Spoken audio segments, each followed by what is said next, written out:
Lesson 2.6 deals with proofs using segments. So in 2.5, we were working through proofs with some algebra equations where we wanted to solve the equation for a specific variable, and we stated reasons why we would do the different things we were doing. So we're going to do similar things with geometry. We start with algebra because we're familiar with that. So here it says some steps that can help you in proving theorems. Identify the premises or the premise. There might be more than one, but that's going to be your given information. You're going to be told that specific information. That's if it's an if-then form, it's after the word if. So if we had P implies Q, it's going to be the statement P. Identify the conclusion. Actually, let's go back. Identify the premises. These could be specific words or facts that are stated, or it actually could be part of a figure. So this comes in a couple different ways. And then identify the conclusion. That's what we're trying to prove. That if it's an if-then form, it comes after the word then. So it is the conclusion. If there's not a sketch given, you can go ahead and sketch what's there, what they're talking about. Number 4 says, consider any related definitions, properties, postulates, theorems. This is really important, and we actually have a lot of definitions, a lot of properties. This is talking about properties of equality, or properties of real numbers, and then postulates and theorems. That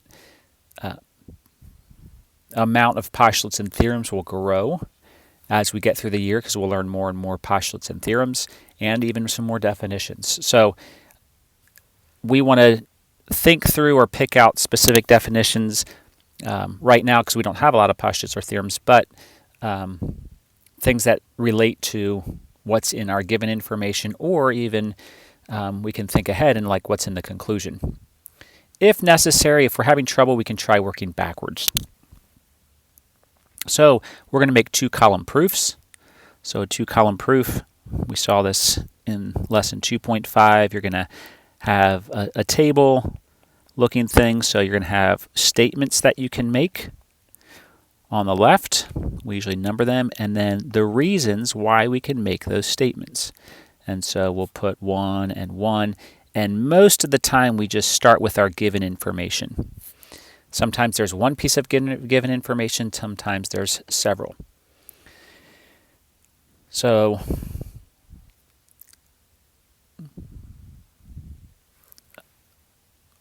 often in these proofs, before you even start the 2 columns, you'll say, well, I'm given this information and I want to prove this information.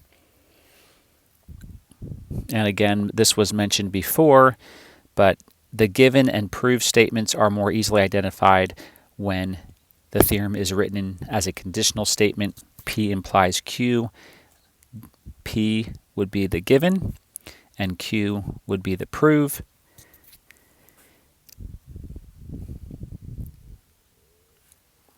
Sometimes you're given information in words, and you'll want to change it to symbols, like a geometry symbol, or when you draw it out, you'll have to actually name things like name points A and B, or name lines and segments. We're going to go ahead and skip over that first example. We're going to come to the back page, and we have a theorem here talking about segment congruence. It says segment congruence is an equivalence relation. So remember, equivalence relation means that the relationship is reflexive, symmetric,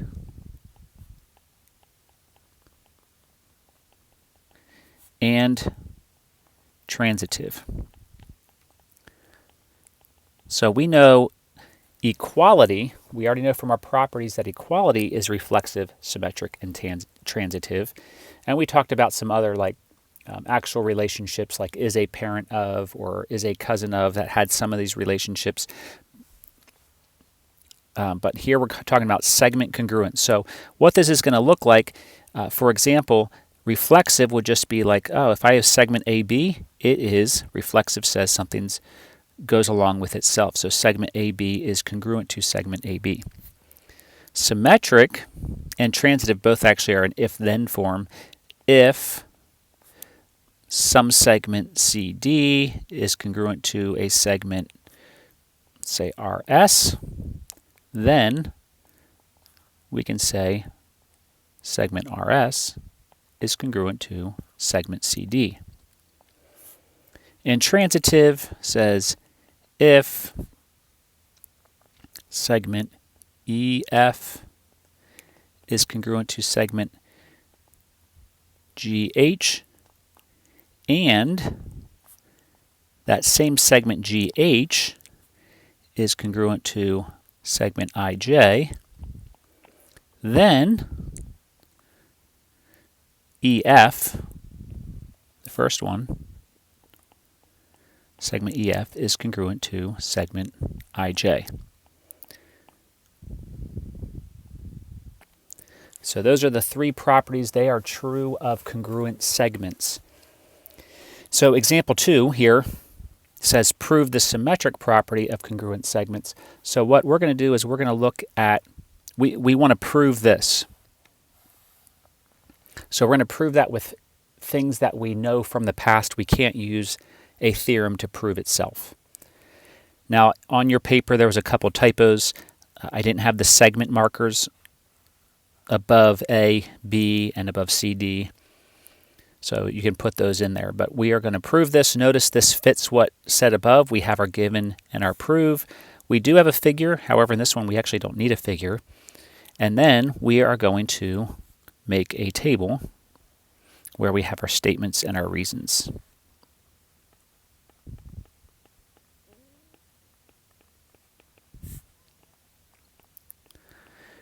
And this one is a fairly simple proof, and sometimes the simple ones, because they make sense to us right away, we can kind of be confused why we have to prove it. But in geometry, we want to be very forthright and say, okay, this is true, and I want to show step by step why. So most of the time in our proofs, we will start with our given statement. So I'm going to go ahead and say segment AB is congruent to segment CD. Why? Well, that's information that was given to us. So in our figure, it shows two segments, segment AB and segment CD. From our given, they're telling us those are congruent. We could mark them congruent if we would like to with the same markings. Now, we want to prove that segment CD is congruent to segment AB. We want to be able to show that it's same the other way around. Well, what we're going to do is we know there's a symmetric property of equality.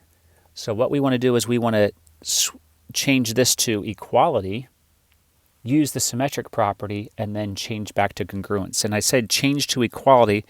We can actually do that. We can say since segment AB is congruent to segment CD, we know that the length of AB is equal to the length of CD. So remember when we write AB without any marking above it, that means the measure or length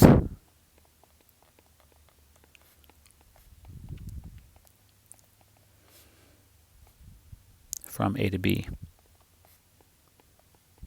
or of segment AB. So the reason we can make this statement is because of the definition of congruence, or definition of congruent segments. We do oftentimes abbreviate things here. Don't over-abbreviate. Make sure we know what it says. But definition of congruent segments. Congruent segments means that their measures are equal. So we were able to know that we had congruent segments and say, well, those measurements are equal. And now that we are using the equal sign, we know we can switch this and say CD equals AB because of the symmetric property of equality.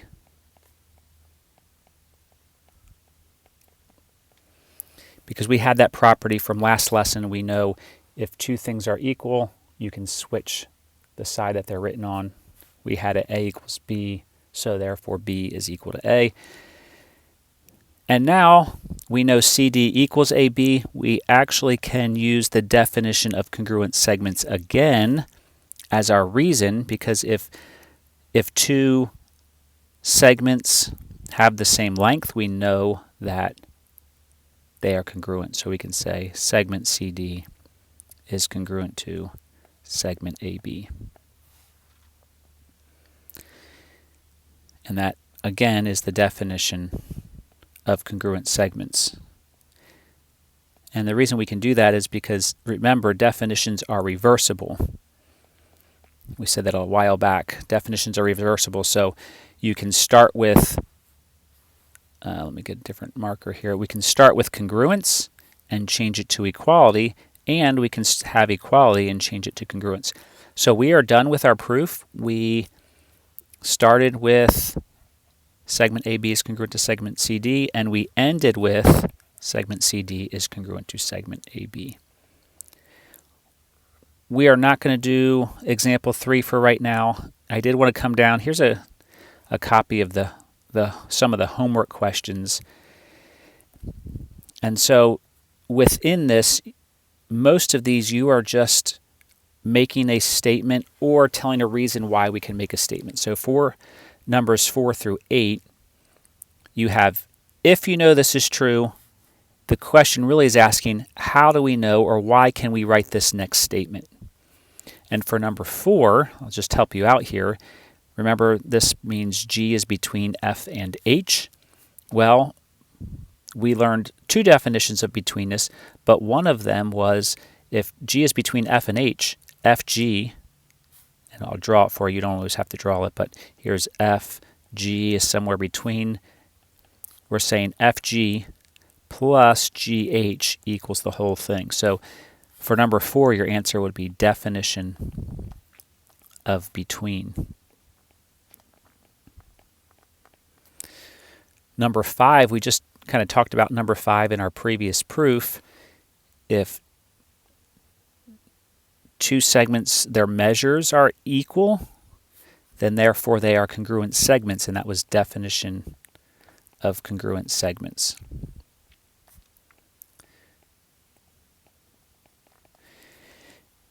And then you should be able to do 6, 7, and 8. 9 through 13, actually 9 through 14, are kind of like 4 through 8, except you're given the if, and you're given the reason, and you want to be able to make a statement.